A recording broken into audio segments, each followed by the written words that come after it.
Opposed? Motion's carried. We're abstaining.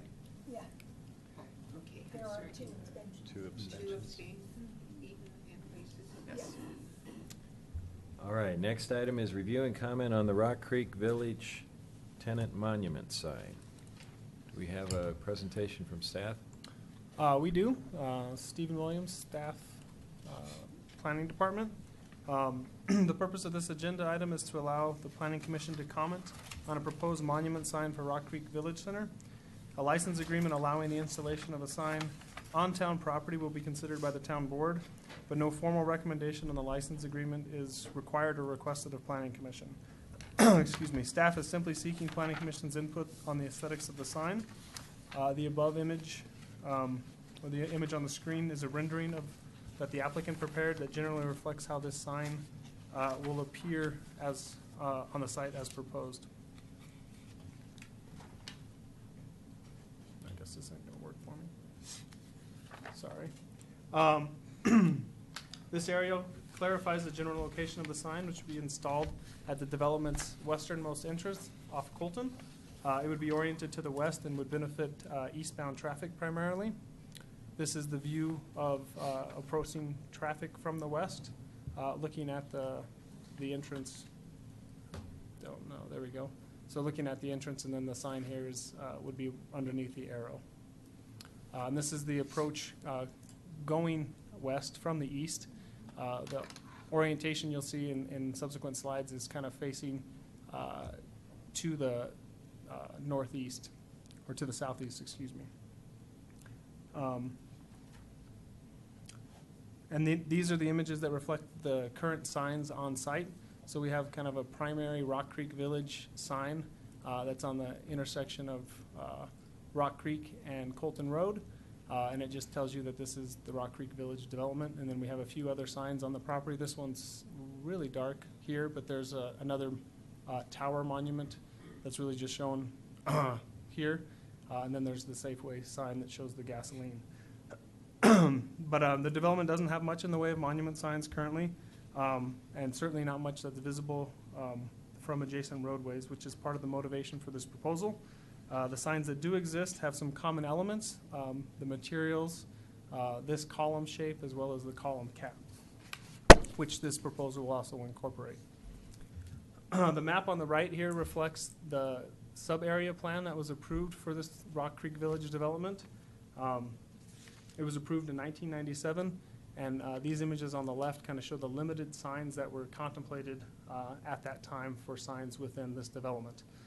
This illustration also shows the extent of the boundaries for the Rock Creek Village. This is that boundary line, so this location is outside of this sub-area plan, and it actually falls within the property that was developed as part of the town's community park. So it's on a town parcel in this location, but this is an entrance that also serves Rock Creek Village. Rock Creek's general zoning guidelines do not address, so because this is outside of this sub-area plan, it's also not a part of that sign program, so it wouldn't be limited to these signs that are shown here. But Rock Creek's, so essentially this defaults back to Rock Creek's general zoning guidelines, the larger PD, which do not specifically address multi-tenant signage. It does discuss or contemplate non-residential signs, and those parameters are kind of outlined in this table here. There are 2 signs that are allowed per entry.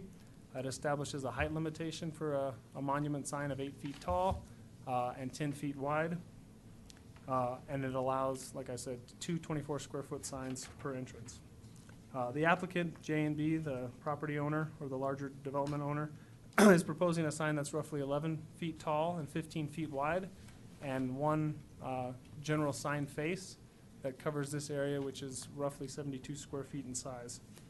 Although the dimensions exceed the general parameters of the Rock Creek Ranch plan development, J&B feels that this size is consistent with contemporary retail site design. The town, however, cannot ultimately enter a license agreement or issue a permit for a sign that is not compliant with the requirements of the governing PD. So in addition to general comments on the aesthetics of the proposal, planning commissioners may wish to comment or recommend path forwards towards compliance, or whether the PD amendment should be pursued in conjunction with this application. which would be required if you feel the sign of this magnitude is appropriate. This concludes staff's presentation. Representative from J&B, Steve Picard, is in attendance this evening and will also be addressing Planning Commission, as I understand it. I'm happy to answer any questions you guys have now or after the applicant presents. Does anybody have any questions for Stephen before we hear from the developer? And one. Joanne? Stephen, how does staff feel about the huger? Microphone. I'm sorry. Thank you. How does staff feel about the larger size? I mean, I think that, I guess we kind of feel that, you know, we have to go through one process or another in order to get it approved. It's, you know, not technically compliant. I guess the history of, you know, kind of looking about how staff has made decisions in relation to the existing PD. The PD is, you know, originally was implemented in 1987. The sub-area plan that I referenced was, you know, 10 years later, but those are still 20 and 30-year-old plans. So, and then Rock Creek in general, and this is the only real like multi-tenant commercial development within Rock Creek, you know. Right. So I don't know that, it's unfortunate that the sub-area plan didn't contemplate, you know, more signage out on this property, but that's kind of the situation we're in. So I think that's kind of the direction that the town board's gonna ultimately need to decide is, you know, do we wanna do PD amendment at this time? And the kind of the rub there with the PD amendments over the years is it's something like this. It's kind of a one-off, you know, real specific thing that hasn't, you know, necessarily worked for, you know, a property owner. But a PD amendment's kind of a big undertaking generally. I mean, you could do a PD amendment just for something like this, but I think generally it's almost like a code update that you'd want to, because the PD for Rock Creek Ranch is pretty comprehensive. So, I mean, ideally, you know, it's kind of a rub. So over the years, I guess this is probably more of an answer than you were looking for, but over the years, I think that the town has shied away from doing a comprehensive type of update to the Rock Creek plan development. And we've worked, as I understand it, I haven't been here for all that long, but we've worked within the parameters that are afforded the town manager to do administrative amendments. And we can kind of discuss those later if you want to, but there's a certain amount of latitude that the town manager has to, it's not really a variance, but it's like within a certain realm of reasonability and kind of the general rule of thumb or the general, there's a number of those in the code, but one of the, you know, like you can't exceed a height, you can't exceed what the height's limitation was by more than 10% is an example of what the town manager can do without requiring like it to go back for a full amendment process. Okay, thank you. And I had one other question as well, Steve. I see the general location for the proposed monument. However, I'm wondering if there's been much discussion about setbacks, how far this will be from the street, from the sidewalk, from pedestrian pathways. And if there has been, can you share with us what that is? There would be a certain site distance triangle that it would need to be set back from. But I don't know that there's any particular setback for a sign, you know. I guess if it met a structural setback requirement, then we would need to look at that as well.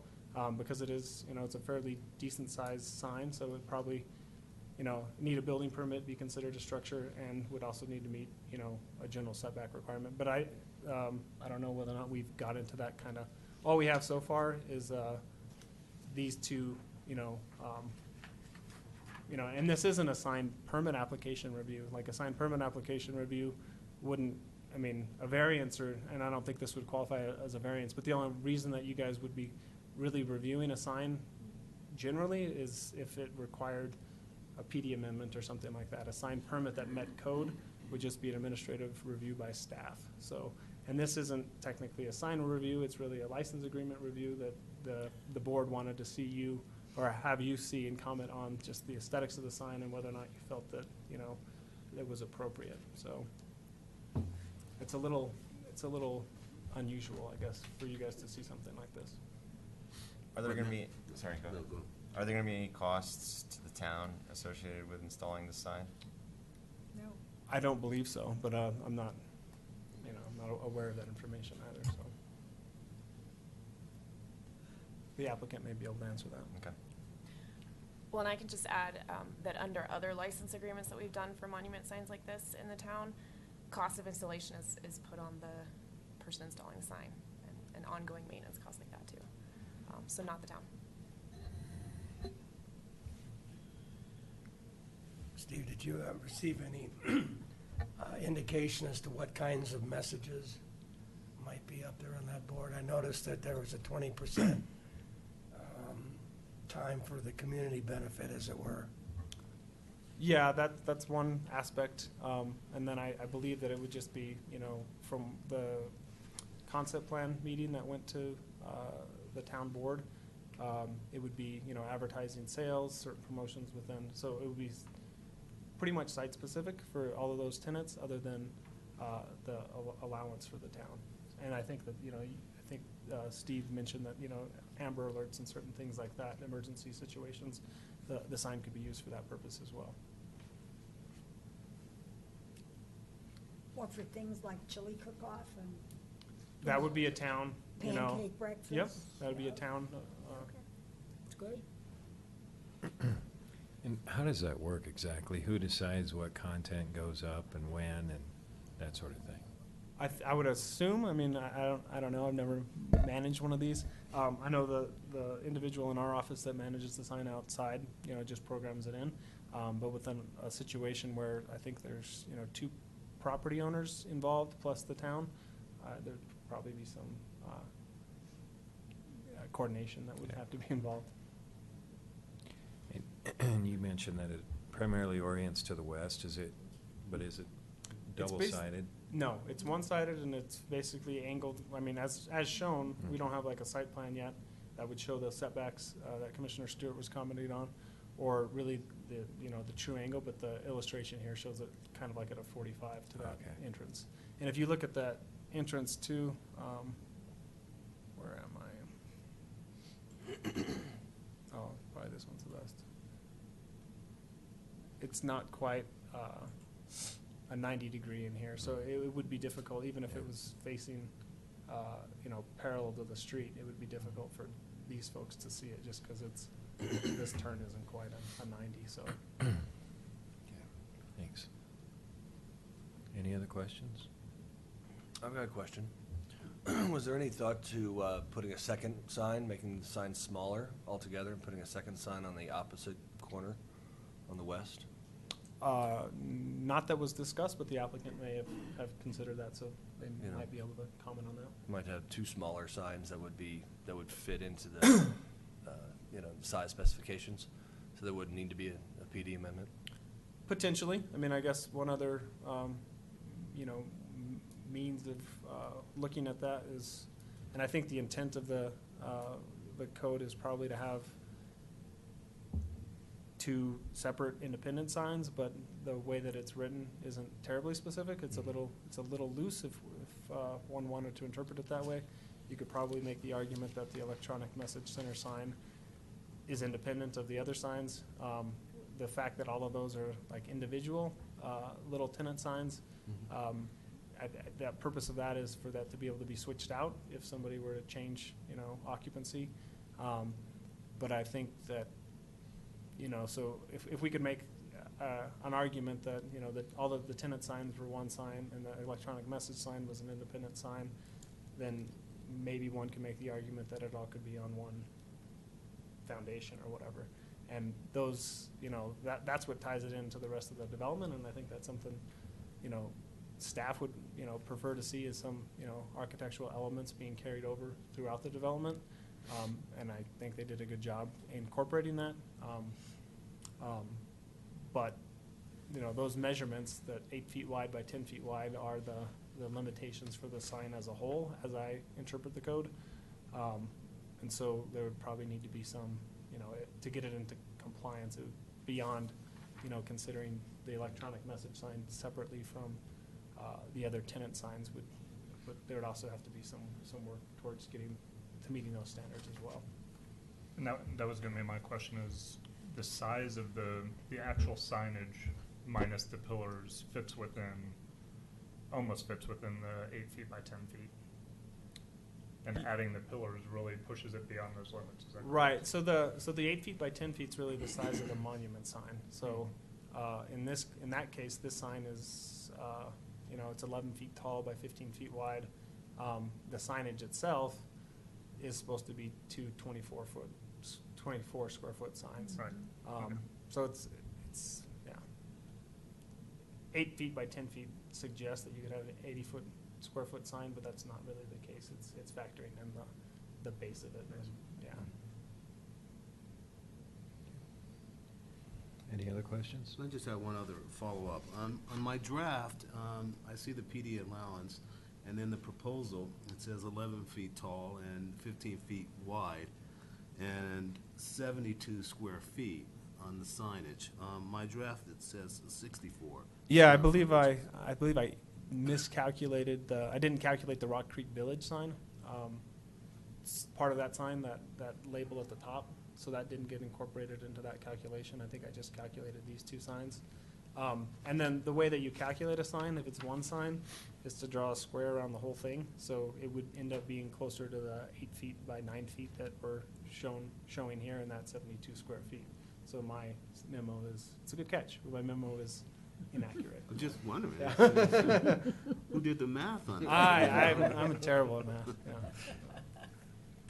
No, I think I just left off the Rock Creek Village sign. And that's the thing with your electronic message sign. It's a pretty dynamic sign, so there are probably, a dozen different ways to get this closer to compliance, and one may be to remove that Rock Creek Village signage part and have it be part of the electronic message thing, and just have it be a consistent, something that consistently flashes within there in order to convey that that's where you are, rather than have it be a label at the top, so.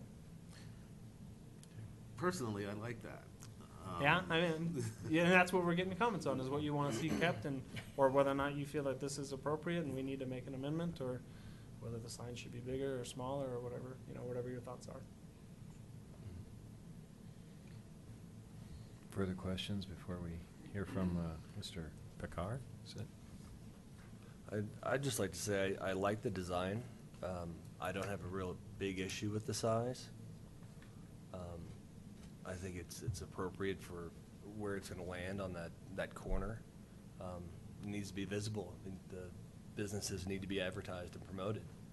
And if it takes another couple of feet to do that, I think if we need to do a PD amendment, that may be the way to go.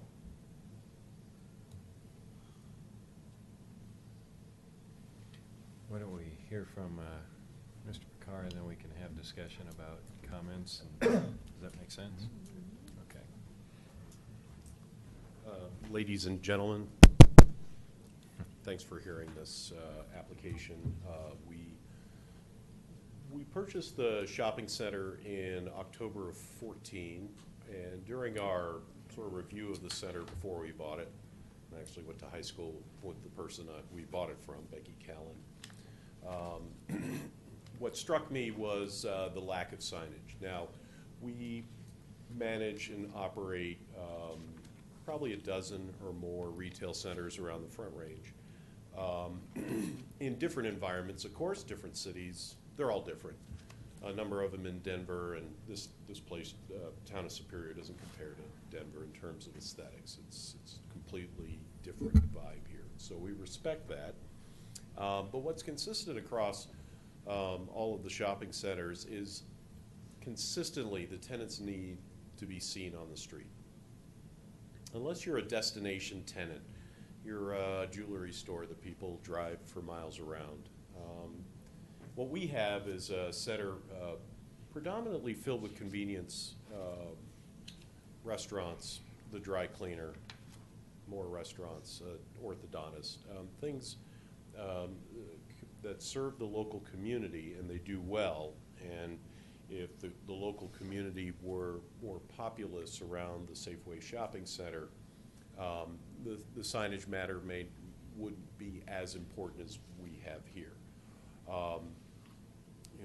The town has about 11,000 people, doesn't have much more room for growth, so we're dependent on the growth of households also in neighboring Broomfield. And I'm sure our tenants are also dependent on, I wouldn't say tourist traffic, but traffic coming in from outside of town heading somewhere. I cited the example in front of the town board of coming down McCaslin Boulevard to Colton Road to head towards Flatirons. And Steve, if you don't mind, can you put up the picture that's the west approach to the shopping center? That one. So the motorist coming down the street, and I confess I was one of them, the very first time I drove by the center, I was looking for a shopping center. I saw the entrance to a park here. And, you know, it's pleasing, it's green, it looks like a park. It doesn't look like you're approaching a couple of buildings filled with businesses. And so it was a natural to me, and obviously I've got the developer's eye and I'm thinking about tenants and small business, that was the natural spot to put the sign. The next thing that we reviewed in our plan was, okay, my sign company, design us something. You know, I know this is going to be a big ask to the town, so let's make this architecturally consistent with the shopping center, make it try, you know, for a sign to fit into the scenery over here. The importance of having a larger sign is we have 12 tenants. We're going to share the sign cost with Brian Kraft, who owns the orthodontist building. Formerly, I guess it was a Blockbuster back in the day. And he has re-tenanted and has his practice there, and he's got one or two other tenants. So his building has a total of 3, and then ours has a total of 9. And so we needed 12 spaces on that monument sign. And that's kind of how it ended up so large compared to what the current PD says. As a motorist comes down Colton Road from the west, he's traveling at, is it 35 or 40 miles an hour, or whatever the posted speed limit is there. And so their eye has so much time to capture what they're looking for while safely driving down the street. And so we wanted to be able to have all 12 tenant names, because both buildings are full, thank goodness. Spaces for 12 tenants on the marquee. In lettering big enough that the motorist can see it and know, oh, the Subway sandwich shop is here, which is truly impulse buy for somebody just driving down the street looking for lunch. That sign could make the difference to their sales for that very reason. And so, and then the LED message board, we're finding more and more municipalities are allowing them. The tenants love them because it's more than just saying Subway with their logo. Maybe they're running a $5 footlong special, or maybe Pam at Doug's Diner has got a Mother's Day brunch special that she wants to advertise. The question came up about how is the message managed. We manage it out of our office just via computer, and we have a modem that's hooked up to the sign that allows us to change the messages with relatively short notice. My property manager, asset manager, does this.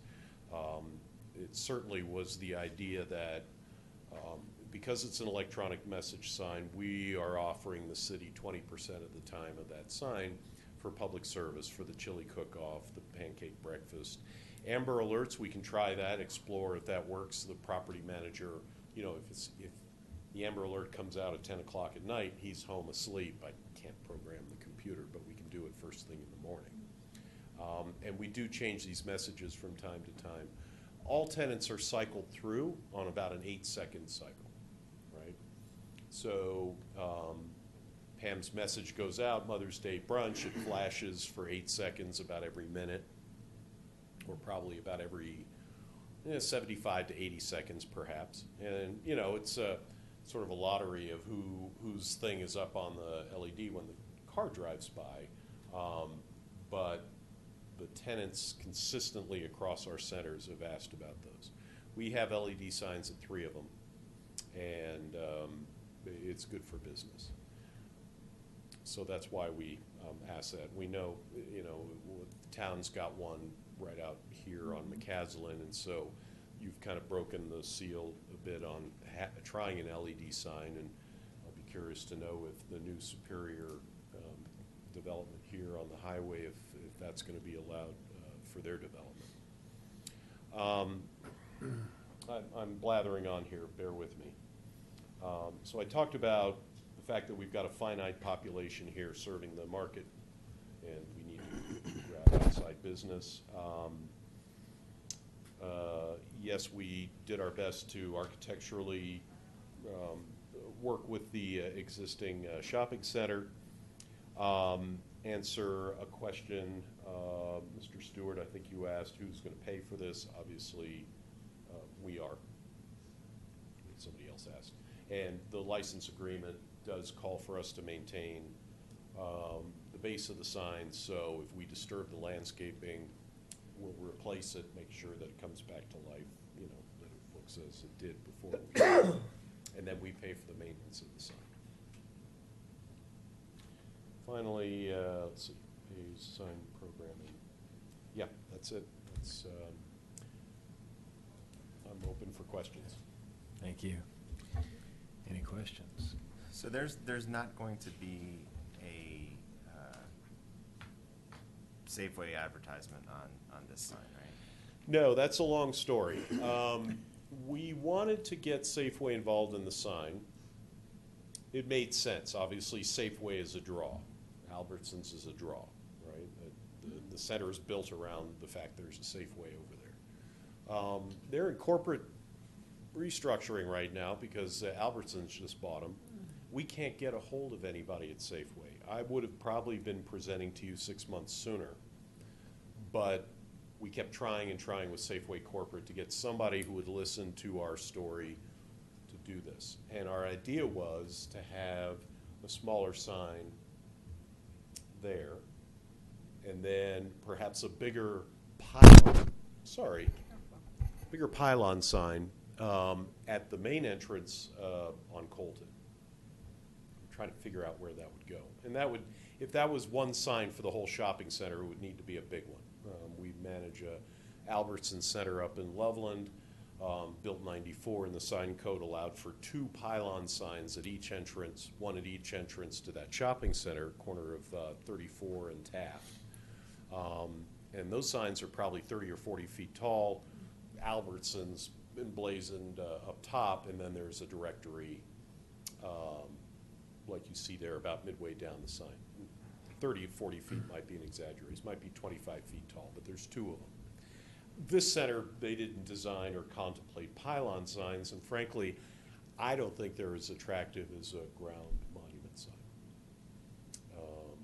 So 6 months of calling, no calls back, getting people who were just about to lose their job, offices getting shifted. We couldn't get Safeway to even respond to, listen to our story about putting up signage, so we just decided, all right, the acute need is really the west entrance, because like I said before, it looks like you're coming up to a park, not a shopping center, and people who haven't driven by before, they're just going to drive on by.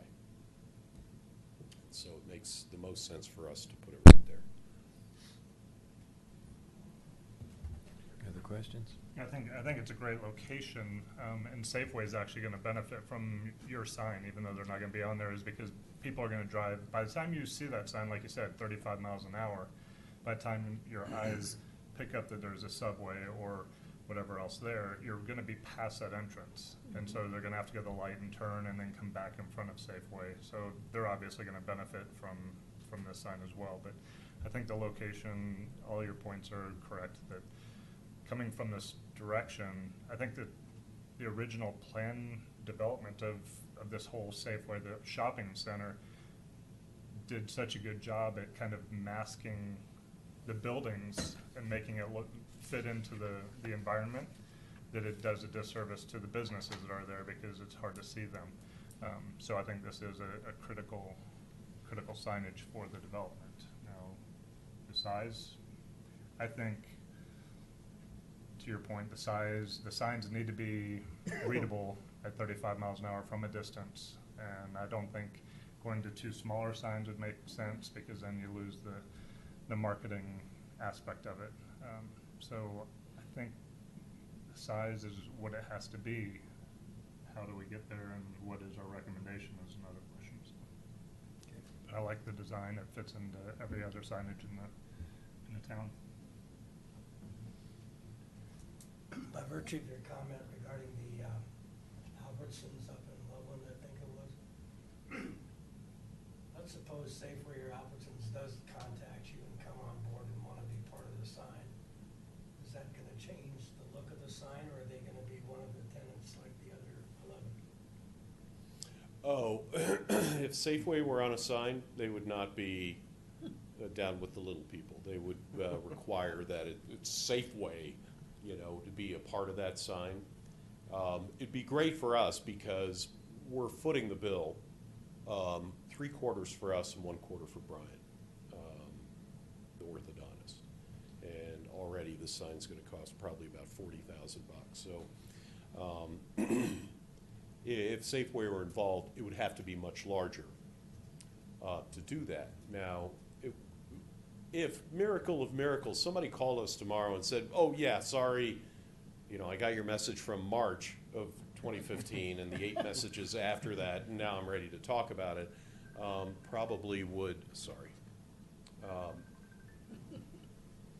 me? You know, maybe we would rethink, but we're past them in terms of getting something done. My concern is getting our tenants' names out there on the street as soon as possible. In walking the center, and I've walked it 3 or 4 times, just circling it in the context of just signage, there's an opportunity to put a sign up on Rock Creek Parkway's entrance that might be more suitable for Safeway because it's closer to their store. That part of the center is so far away from our building and the orthodontist building that it probably isn't practical to put our marquee up on the east side of the shopping center. Probably best served for Safeway in the Liberty Bank building. Which is empty. Yes, it is. I know they're trying to sell their building and they're asking too much money for it. So it's going to stay probably vacant for a little while until they come around. But the most critical need is really this west entrance. It really is. When you're coming westbound on Colton, like one of Steve's slides, you can see into the center. You can even see our part of the center approaching from the east, going westbound. Do you have any pictures closer to Rock Creek? I don't. Those are the only 2 that I. Anyway, you can see wide open into the center past the gas station. You see the Safeway and the strip of shops.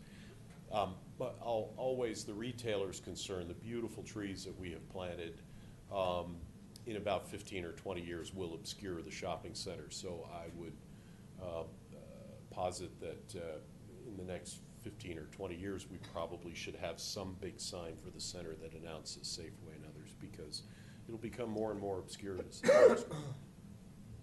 I love trees around my house, and as a retail developer, they soften the landscape, but they destroy the visibility for the businesses. My concern was that Albertson or Safeway wanting to be on that sign. How is that going to change the size of that sign? Because they benefit by people going east on Gold Creek also. Yeah, they do. You know, if it was important to them, they would have contacted me. I tried. I'm just curious what happens if it's important to them in 6 months and they say we're the 800-ton gorilla in this complex, we want on it. How does that get handled? I don't know.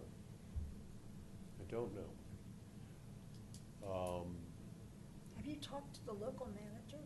Yeah, the local manager changed. We started with the local manager, and then her boss, and then corporate. And around that time, we were told the local regional manager who would be reviewing these kind of things has been reassigned and now is managing the stores in Arizona or someplace like that.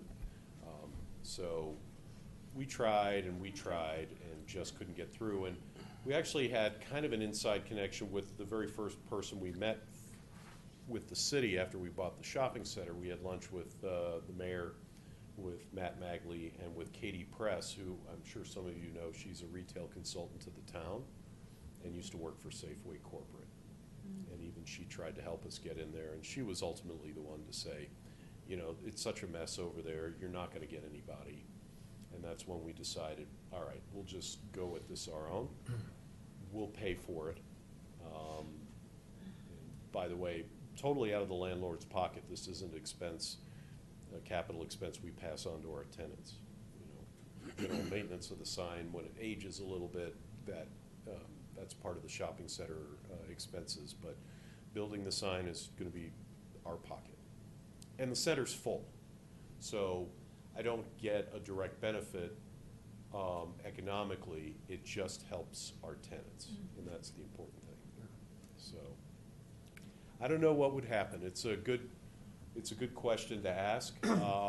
They would have to approach us at that point. I don't see where they would have any legal claim to be on that sign, because they haven't signed the license agreement that we're willing to sign with the city. So that's our license with you. I guess that gets to my question. I don't think we've seen the license agreement, but does the license agreement dictate the dimensions of the sign? In other words, if we approve what you're presenting, is there a concern that, to Bob's question, 6 months later, that sign becomes twice as big? Well, I guess my answer to that is, and I've got the license, the finely crafted license agreement that we have gone back and forth with the town attorney, and I think come to the final document pending city approval of it.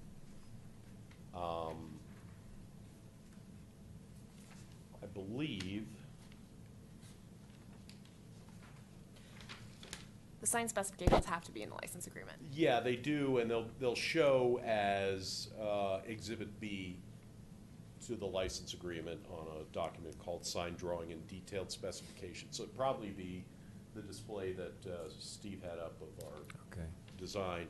And it is referenced to, it says here, in consideration for the license, Rock Creek and Kraft, Brian Kraft, agree to install the sign as depicted in Exhibit B. Okay. So that dictates the size. And the license agreement is simply between the town and between our entity. It's not really J&B, it's Rock Creek Center, our LLP, and then Brian is Kraft Properties 2 LLC, and we're the co-licensees Okay. on that document. Does your agreement with the tenants basically specify that the sign will say Rock Creek Village, because that's part of the commercial mini center? Yeah. To keep the message consistent, to keep the village consistent, absolutely. I mean, do we need it? Does the motorist need to see that it's Rock Creek Village? No. We actually had that debate on a shopping center in southeast Denver. We renovated and put up a new pole sign. And we did about a $750,000 facelift at Hamden and Yosemite. And we had these raised elements, and we were gonna put Village Square East on the top of one of the elements of the building. And one of our tenants, the big tenant, said, I want my sign there on that big raised element. He was the biggest tenant. We had a long debate, 2 or 3 months, trying to decide, should the building say what the shopping center is, or should we get our tenant's name up there to attract more motorists? Ultimately, we deferred to the tenant. We put the name of the shopping center up on the pole sign. All that's to say, from a retailing, marketing, let's get sales tax dollars perspective, it's not important to say Rock Creek Village. I suppose in this hypothetical situation, Safeway calls and we're the 800-pound gorilla and how dare you, blah, blah, blah, now what are you gonna do for us? Then maybe, if you go back to the sign design, maybe Rock Creek Village is replaced with Safeway. That's why I asked the question. Yeah. So I suppose if we're faced with that, if Safeway were to come and say, I want to be on the sign and I'm going to flex my muscle, well, then maybe we've got an option. But then I'm going to be saying to them, hey, I paid for that sign. So, Ms. Crouch, I think you might have addressed this and I missed it, but in the license agreement itself, wouldn't it prohibit actions such as that? because the specifications and design of the sign have to be attached and agreed to as part of the license agreement, if the design of the sign were to change, I would imagine that an amendment to the license agreement would be required. That would be my understanding as well. Well, Safeway also wouldn't be a party to the license agreement. Yeah, they'd have to be added, Correct. and the license agreement would then have to be modified to show, and then Safeway would have to reimburse me and Brian a little bit for building the sign, but that's really it. You know, what are the chances that somebody at Safeway who's engaged enough, who drives around and sees something like this, to put itself in the position of saying, hey, I want to be on that sign? That's pretty remote. We can barely get their attention when we're complaining about, well, pavement that's crumbling, which is their responsibility, and the maintenance of the shopping center. So it's tough to get a hold of them. Very tough. The electronic messaging sign, is that gonna be wireless, or will you guys, when you're putting the power out to it, are you gonna run, like wiring out? I'm just thinking, it's gonna be a challenge for a lot of teenagers in town to hack that sign, and just wondering what kind of safeguards you have against that. Well, we do have security. There's a level of security. Usually we set up a phone line that controls that, and then there's a modem. It's a good question. Obviously, somebody would love to hack a bad message on the sign. We haven't run into that at the 3 centers where we have revolving messaging centers. It's not to say it couldn't happen. I suppose it could. We're certainly willing to put the safeguards in through our communications carrier to make sure that that doesn't happen. I mean, it's password protected on the laptop at our office where we control the software for the sign. I'd like to piggyback off Commissioner Reese's question or comment. Will the sign run 24 hours a day? Yes. And it just cycles. It cycles through all the tenants, the public service messages, cycles automatically. And then the messages change once we send a command to change it. And the design, we're showing monochromatic. I think we'd like to be multiple colors. Obviously, Subway has a logo box that has its own color and look. Doug's Day Diner has its own font, and its lettering is a certain color. So it will be a colored message, LED message board. And what about the signs for the individual tenants? Would those be? Those would be likely Lexan panels, slide-ins that are vinyl lettering. And would they be kind of red and white, or would they be colored? Well, we would have to talk about that. At some shopping centers, we've had very consistent lettering. We always run into, particularly the national tenants, the Subways and the Pizza Huts, that say, no, it's got to be our color and our logo. So I think we would get to, naturally, we'd be talking to each individual tenant. Send us your graphics, or send us what you want it to say. The individual tenant signs have to be basic and as few letters as possible. Are those backlit, the individual signs? Yeah, it'll be backlit for nighttime viewing, yes. And can you give us a sense of how bright the LED is? I mean, by comparison to, say, for instance, the one in front here, It's probably similar. no brighter? With an electronic message center, you can have just lettering scroll across, which I think is what yours does, the red lettering. With this LED sign, you can have lit background. I mean, you can do a whole color palette on it. We'll probably have either a number, probably around a 16, I think 16 to 19. I think it's LED bulbs per square inch. It's not finely pixelated. If you ever go downtown to the convention center and you see the LED that they've put up on the buildings there, It's a very fine LED board, and that's extremely expensive. We can't afford that. Ours will be a little less pixelated, which then limits the amount of light that's coming off it and will sort of dull the color palette just a little bit. I mean, we could spend $50,000 on just the LED and have the highest grade, and they tend to be brighter. We don't need to be that bright. But what you're proposing, you could have, for instance, you could have a completely white palette there with some With dark red lettering, yes, to be seen, yes. So, and that brings up a good question. If it's gonna be running 24/7, it's gonna be a very small number of residents that'll be impacted, but the townhomes across the street, I think it's a consideration that we need to look at as far as, you know, having certain hours where they're off, because I mean, it might be just two buildings diagonal across from it, but it could be an impact to them after hours. And really, how much traffic will you be getting off of people between midnight and 6 a.m.? I grant you that.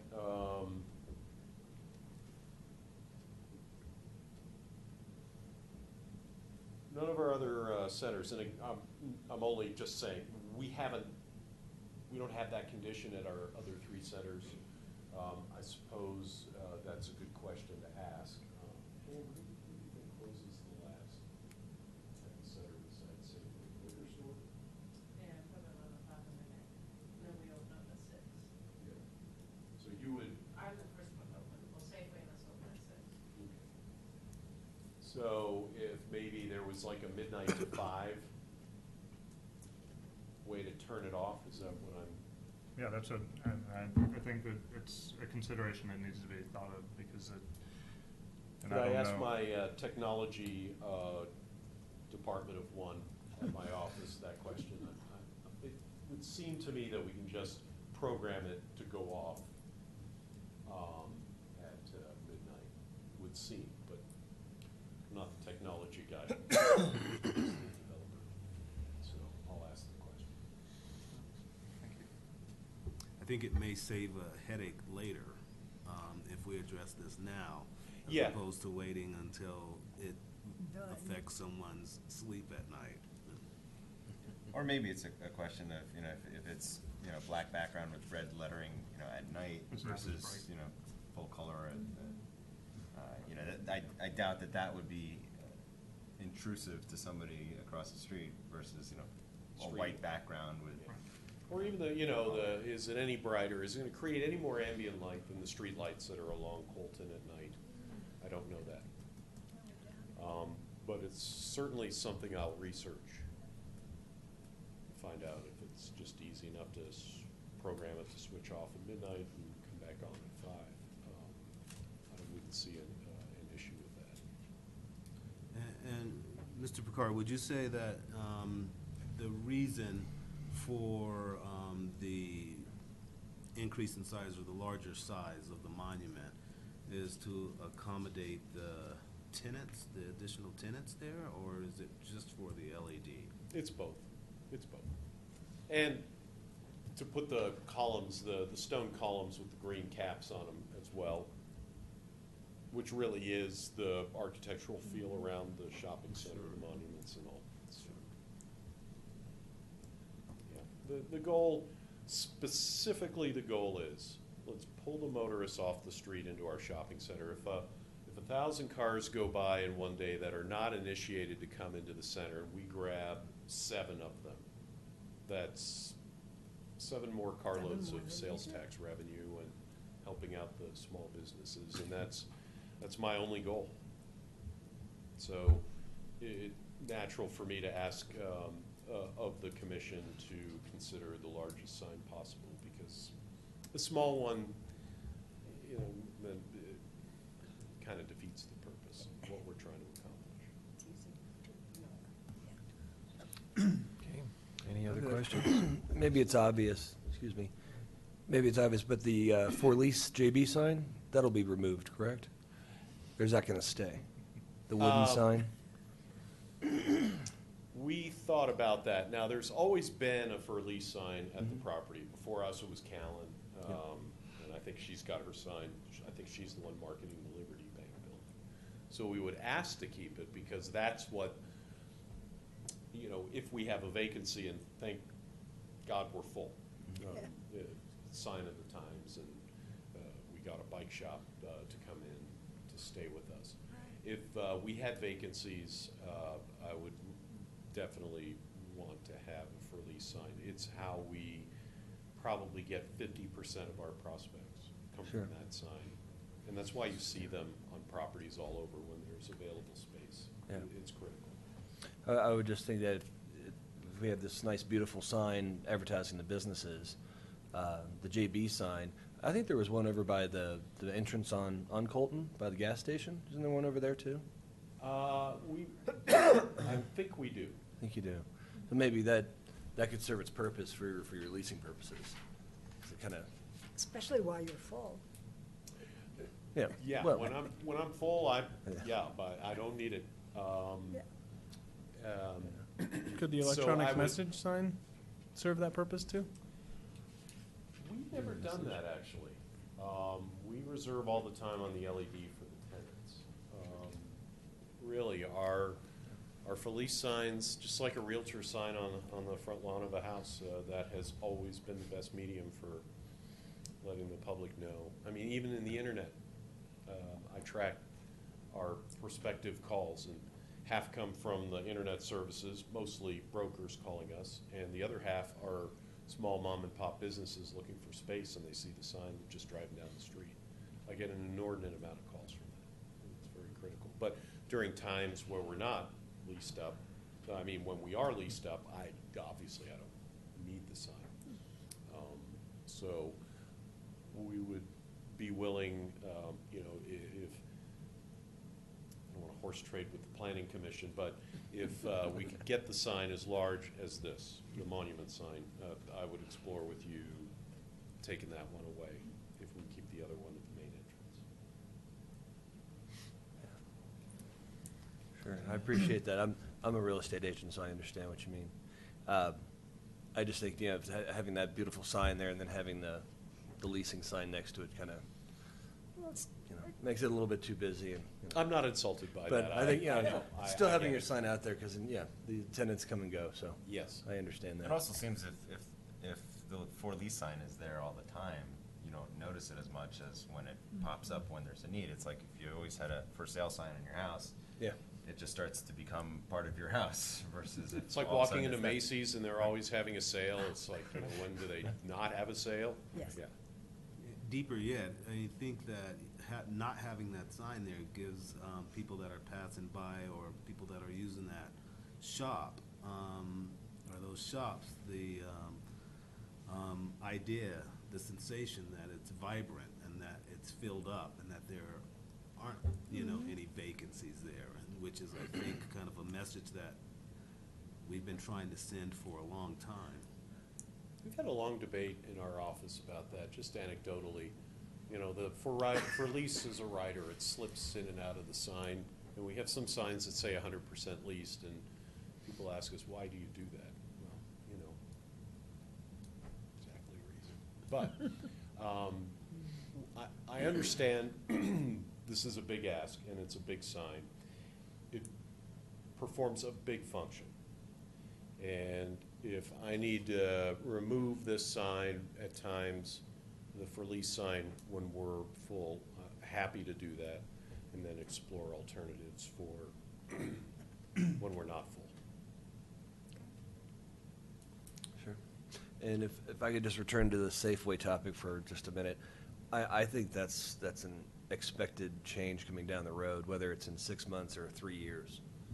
Safeway at some point is going to wake up and say, we want our own marquee maybe on the other side of the shopping mall, over on, Rock Creek Parkway? Or they're going to demand to be included on this side somehow, whether it's 6 months or 3 years from now. So I think that's a fair concern that the town should consider. I don't have an issue at all, frankly, with the top lettering changing if that moment takes place. If Safeway throws its weight around and says, why the heck didn't you put us on the sign? And we have meetings and town is convinced that Safeway needs to be on that sign. I suppose what we can do then is modify that top, Rock Creek Village goes away, it just says Safeway. And then the sign doesn't have to be altered, but I'll be going to Safeway to say, you gotta help me with the cost of this sign, because we paid for it, so. I should make sure that the town, I think that's just gonna come. It's just a matter of time. Any other And questions? it could be Albertsons, you never know. Sure. Because they're the ones who own Safeway. Along those same lines, right now, the Bell Bank, the Liberty Bell Yes, Bank building is vacant. yes. Um, I think so they have it's- a dentist in there right now, occupying some of the space. No. Oh, they do? Yes, I do. They do? Okay. Superior Town. Yeah. Right. So, but they've got room to lease some more space. So separate and apart from the Safeway consideration, have there been any discussions with the owner of that building about being part of this? And what if, when this thing gets approved and constructed, all of a sudden now they want to be part of it? I guess my concern is consistency for the entirety of the Rock Creek Village, and I think, not inadvertently leaving, tenants out that would like to be advertised.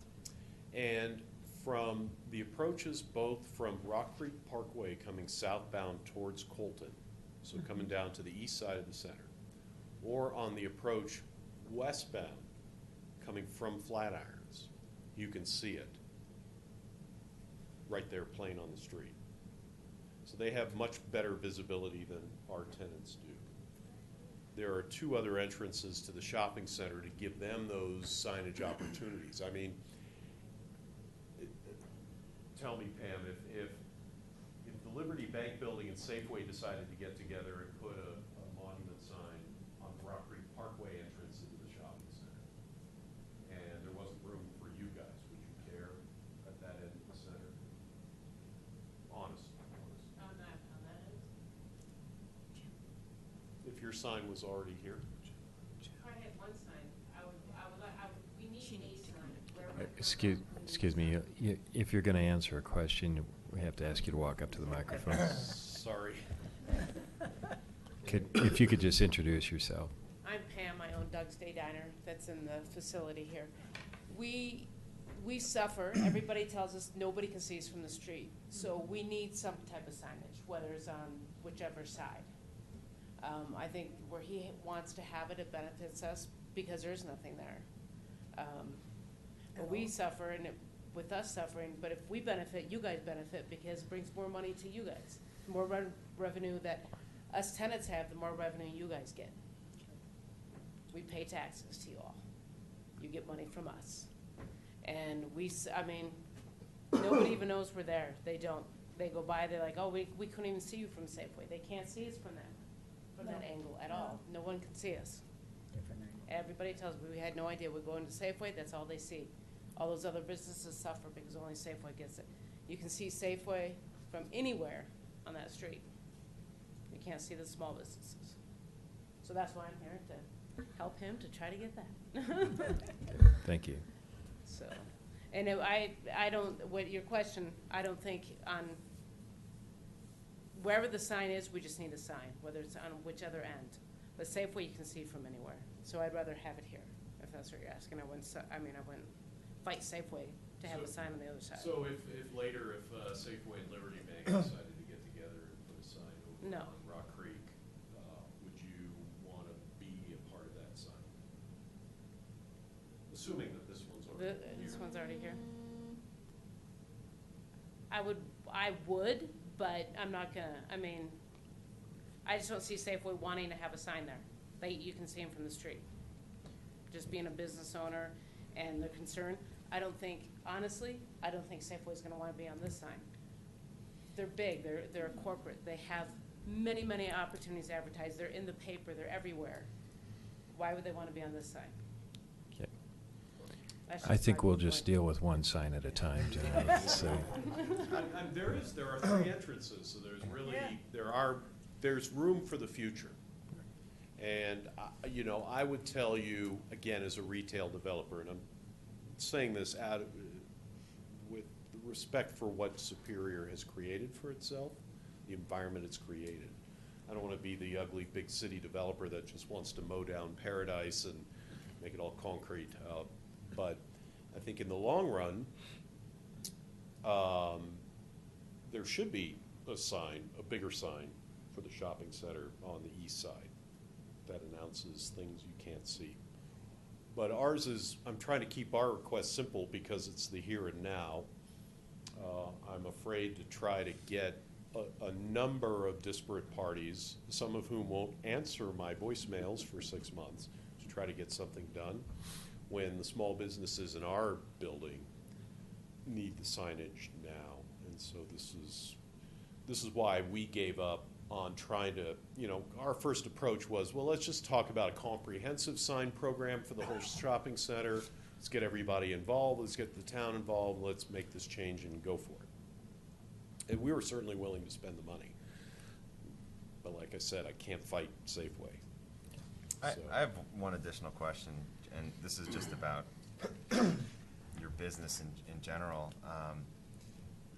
This shopping center with multiple buildings with multiple different owners, is that unusual in the industry, or is that fairly Very typical? common with supermarket anchored centers and power centers, and yeah. An example, again, I'll bring up the Albertson Center in Loveland. It has 4 owners. There's a side building with a liquor store and a dry cleaner. There's a building out front that's got Chipotle and Fred Loya. There's Albertsons that owns its building, and then there's us, again, identical to this, with the strip of shops that runs right next to the supermarket with 8 or 9 tenants in it. That's very common. The shopping centers are governed by development agreements and CC&Rs that govern how the shopping center will be managed. And for instance, in this case, Safeway is tasked with managing the grounds and the parking lot, snow removal, for the benefit of everybody, and we pay them for those costs, which get passed on to the tenants. So this is actually quite typical. There are older centers that are one ownership. The King Soopers is owned by the landlord and the strip of shops, and maybe that gas station on the corner is all owned by one owner, maybe because they developed the whole shopping center. Very typically you see this, where there's multiple. So it's like herding cats. We're part of a planned building group down at Hamden and Yosemite. I bring that one up again. It was an old Safeway center back in the late 60s and morphed and changed, and this got added. There's 8 owners of this old shopping center, and we're trying to renegotiate a document that will change the management of the center, and we just can't do it. There's too many people. Any final questions before we have our discussion? Okay, Ms. Picard, thank you very much. Thank you very much as well. Appreciate it. Pam, thank you very much.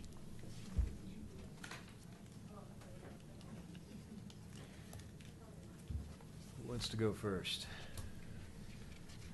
I'll volunteer to go first, if no one else really wants to. I think the sign looks consistent with everything else in Rock Creek. It's, you know, with the green caps and the flagstone rock formation, I think it'll be consistent with the design that's throughout Rock Creek. I do think that all the benefits that the businesses will reap from being advertised, you know, benefits the town as well. I think it's important for those businesses to succeed. I think it's important for those businesses to be there. And I think it's also important for Rock Creek Village as a whole to be as full as it possibly can be. And if this sign helps facilitate that, then I'm all for it. My concern is the unusual kind of nature of some but not all of the tenants being represented in that signage. But I appreciate and I recognize Mr. Picard's explanation about the logistics of dealing with Safeway and the Liberty Bell building, you know, not being fully occupied and not participating in this process, and also recognizing who's footing the bill for building this sign. But be that as it may, I think it's a reasonable ask, and I think it's a good improvement. And you know, I want to see Doug's Day Diner succeed. I love Doug's Day Diner, and all the businesses in Rock Creek Village succeed. So I'm all for it. Okay. Commissioner Lasix. Commissioner Reese? My comments would be, you know, based on the size, you know, with the original, I guess, PD requirements, that it needs to be a bigger sign. I think that the sign size is what it needs to be to have 12 tenants represented, and then for the electronic message board to go any smaller with that would just kind of defeat the purpose. You know, it's just visibility, allowing, you know, more people to enter the businesses, and that's what we need, I think. And I think the electronic board needs to be utilized. I think it's a great addition for the town as well, to be able to get it across a lot of, you know, movie nights and things like that, instead of just sticking signs up down the main roads and everything that blow over and we don't see. I think it's going to add another element to bring more people to the events that the town puts on. Thank you. I think it's a great design. I think it's a good-looking sign. I like the size. The businesses need it.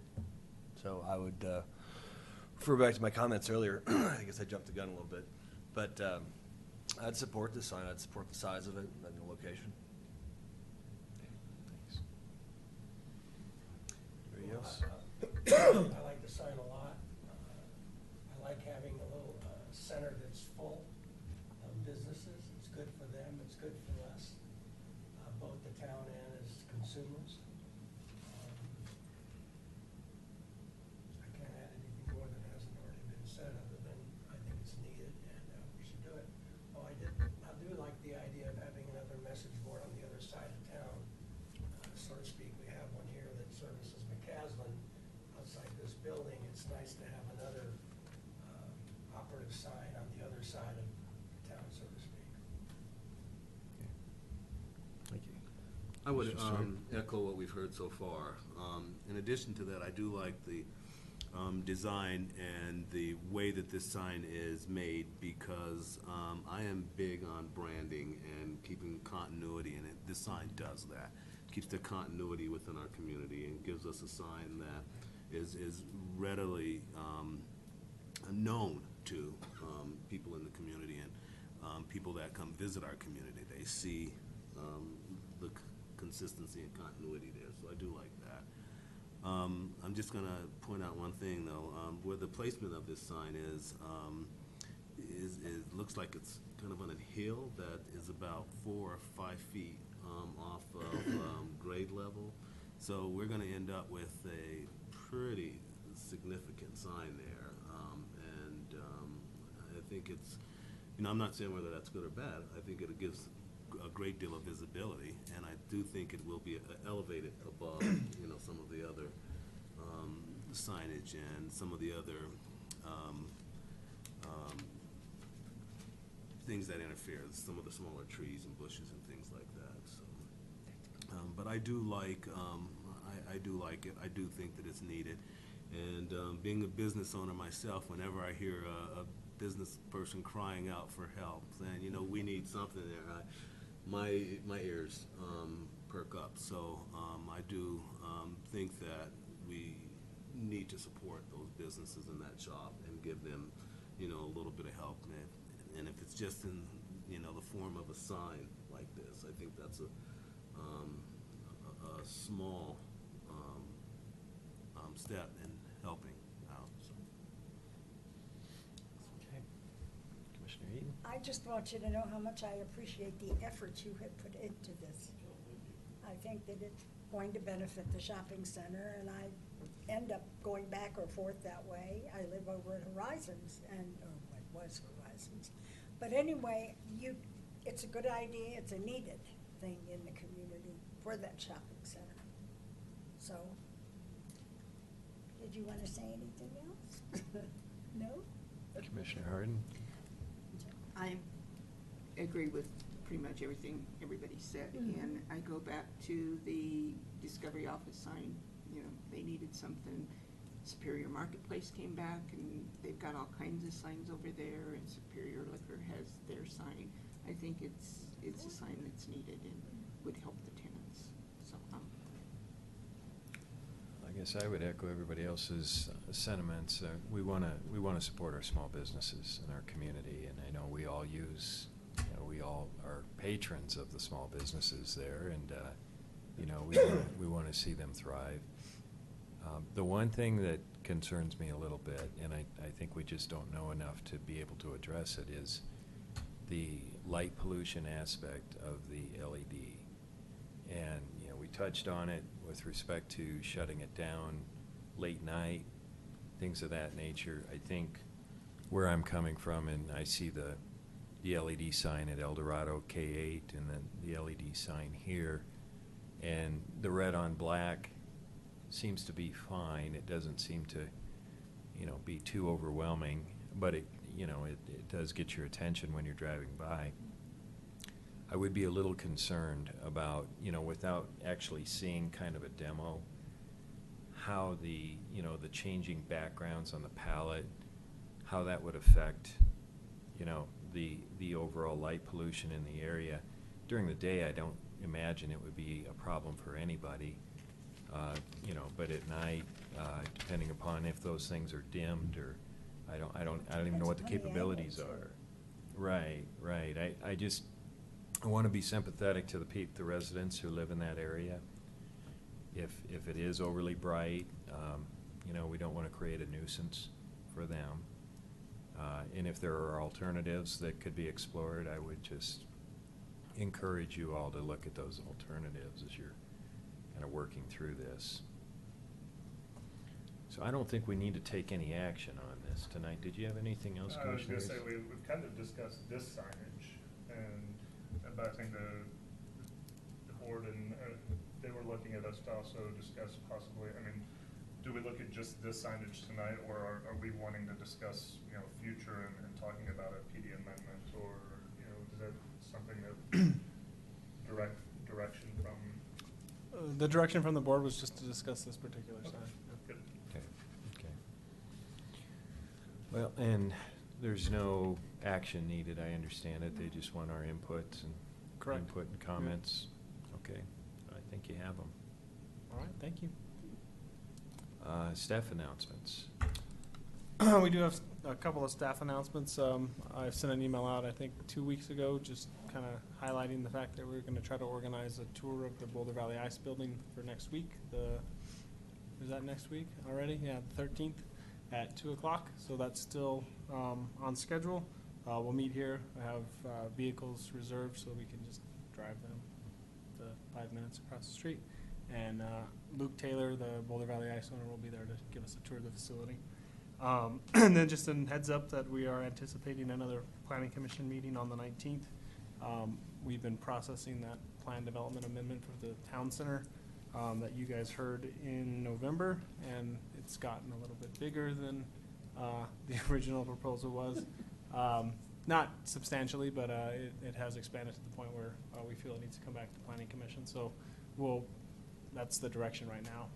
I just got back to them with comments yesterday on probably there's probably been 2 or 3 rounds of comments that have come in since, but the direction of the board was to I guess in summary, the direction of the board was to get a 30-page, a full, complete submittal update. So the original thought was that was going to be base maps and getting geometry all to match, and it's expanded beyond that, so it's coming back to you for comment on those additional elements.